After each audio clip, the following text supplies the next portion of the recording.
Kama kuna msichana umewahi kumpenda, lakini kila ukijaribu kumkaribia, anakupa majibu mafupi, anajifanya yuko bize, au anakupa baridi, basi video hii ni kwa ajili yako. Leo nitakuonyesha namna ya kumtongoza msichana mgumu bila kujiaibisha, bila kulazimisha, na mwisho wake yeye mwenyewe aanze kukufuata. Karibu tena katika channel hii ya Mbagae Idi. Na mimi niliyekuletea mada hii naitwa Mbagae. Ni kuombe uweze kusubscribe kwanza, halafu tuendelee. Okay, let's go. Number 1, elewa kwa nini ni mgumu. Kwanza kabisa, usikimbilie kumtongoza. Jiulize, kwa nini anaonekana mgumu? Wasichana wengi huwa wagumu kwa sababu miongoni mwao wameshawahi kuumizwa, wanapenda kujaribu ili wakuone kama wewe uko serious, au wanataka mwanaume mwenye kiwango cha juu kidogo kama mkwanja, sasampa. Hivyo basi, ukianza kumlazimisha, tayari umeshapoteza. Number 2, usionekane desperate. Hili ndio kosa kubwa wanaume wengi wanafanya. Yaani, unamtumia message kila saa, mfano, baby, mbona hujajibu? Uko wapi? Unafanya nini? Mara kwa mara. Unamuita kila dakika, unajifanya unamuhitaji sana.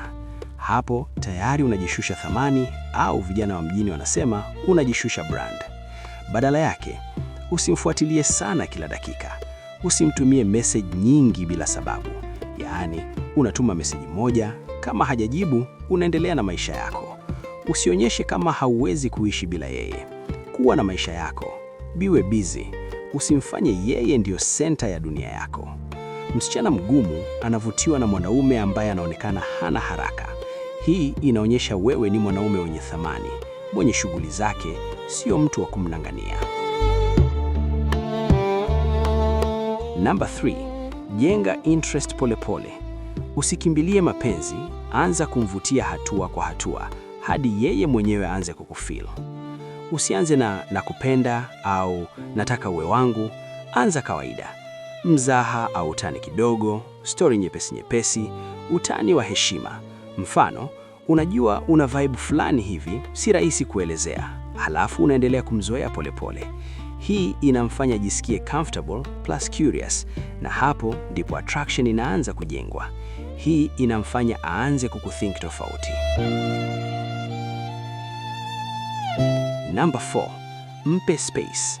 Hapa unatakiwa kumpa msichana nafasi ya kupumzika, kufikiria na hata kukumiss bila wewe kumfuatilia kila muda.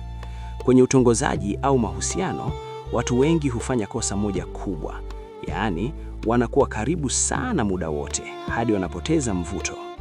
Msichana anapokuzoea sana bila break, anaanza kukuona wa kawaida. Lakini ukimpa space kidogo, akikukosa, akili yake inaanza kufanya kazi. Mbona leo hajaniandikia? Yupo wapi? Au ndo ananiondokea? Hapo ndipo interest yake inaanza kuongezeka. Na kumbuka, kuwa na distance yenye akili, sio kumpotezea kabisa. Sasa, unaanzaje kumpa distance yenye akili? Fuata hatua hizi. 1, usiwe wa kupatikana muda wote. Kama ulikuwa unaongea naye kila siku, hii basi anza kupunguza kidogo. Leo unaongea, kesho unanyamaza, kesho kutwa unarudi. Hii inabadilisha pattern, inamfanya ashangae. 2, maliza mazungumzo ukiwa juu, high point. Usisubiri hadi story ichuje. Mfano, mazungumzo yakiwa mazuri sana, sema, ngoja nikamalizie kitu kidogo, nitakurudia baadaye. Halafu unapotea. Hii inamfanya abaki na feel nzuri na hamu ya kuendelea. 3, kuwa na maisha yako binafsi. Hii ndiyo nguvu kubwa. Fanya kazi zako, jishughulishe, kuwa na marafiki, hustle na malengo. Msichana akiona wewe si mtu wa kumtegemea yeye kwa kila kitu, anaanza kukuona valuable zaidi. Na namba 4, usijibu message haraka sana kila mara. Sio lazima kila message ujibu hapo hapo. Wakati mwingine, chelewa kidogo, jibu simple, na endelea na mambo yako. Hii inaonyesha wewe sio available 24/7. 5, potea kidogo baada ya vibe nzuri. Hii ni trick kali.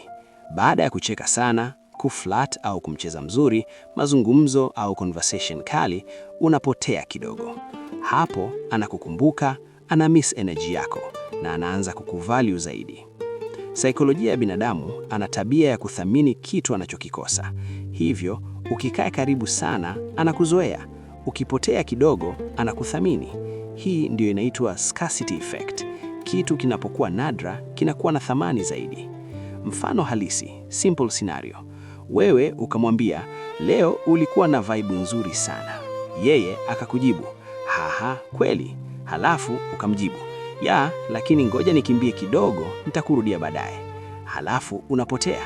Matokeo yake atabaki akifikiria hiyo conversation, na mara nyingi yeye ndo atakutafuta. Okay, basi tuendelee na points zilizosalia. Number 5, kuwa na confidence. Confidence ni uwezo wa kujiamini, kujithamini na kuonyesha uthabiti bila kuogopa mtu au matokeo. Msichana mgumu mara nyingi amezoea wanaume wengi, amezoea kusifiwa, amezoea kufuatwa. Sasa ukija wewe ukiwa na hofu, kujishusha au kujibadilisha ili umpendeze, atakuona kama wale wengine. Lakini ukija na confidence ya kweli, anakushtukia, na hapo ndipo unakuwa tofauti. Sasa confidence inaonekanaje kwenye utongozaji au wakati unatongoza? Kwanza, unaongea bila kuogopa, hutetemeki, hujichanganyi, hujipunguzi thamani. Mfano, sijui kama utanipenda ila nilikuwa nataka tuongee kidogo. Hapo unakuwa umezingua. Ila ukimwambia, nilikuona nikasema lazima nikujue, una vibe nzuri. Hii ni simple, clear, confident. Pili, unasimama kwenye maneno yako. Ukisema kitu, unamaanisha. Haufanyi jokes za kujidhalilisha, hujirudishi nyuma kwa hofu. Mfano, ukimwambia, wewe ni mtu interesting. Sasa usije baadaye tena ukasema, nilikuwa na utani tu. Hiyo inaonyesha huna uhakika na wewe mwenyewe. Tatu, hujibadilishi ili umpendeze. Hii ni point kubwa sana. Wanaume wengi wanajifanya wapole sana, wanajifanya matajiri, wanajifanya tofauti na walivyo ili tu wapendwe. Lakini msichana mgumu anagundua haraka sana fake behavior. Confidence ya kweli ni, huyu ndio mimi, ukinipenda sawa, usiponipenda pia sawa. Na jambo la 4, huna hofu ya kukataliwa. Hii ndio root ya confidence yote. Mwanaume confident anajua sio kila mtu atampenda. Kukataliwa ni kawaida, lakini bado anaendelea kuwa yeye. Na hiyo ndio inavutia zaidi. Hapa saikolojia ikoje ya confidence?